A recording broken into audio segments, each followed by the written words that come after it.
ጥያቄ የሀገሪቱን ኢኮኖሚ በምን ለማሳደግ አቅዳችኋል? በመጀመሪያ ከንቲባው። ያው እንደምናውቀው ዝምታ ወርቅ ነው። ዝምታ ወርቅ ነው። እስካሁን ዝምታን ለምን ለምዕራባውያን እንዳልሸጥን አላውቅም። እኔ ከመረጣችሁኝ ዝምታን ኤክስፖርት በማድረግ ታላቅ ለውጥ እናመጣለን። እሺ፣ አሁን ደግሞ ጫኔ ቀጥል።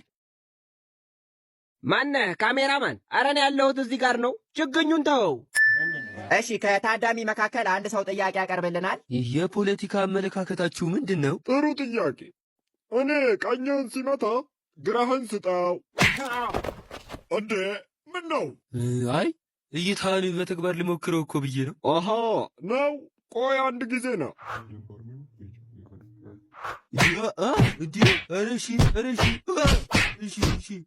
አረ እንደው ስገረም እንኳን ቲቪ ላይ መልኬን እዩት።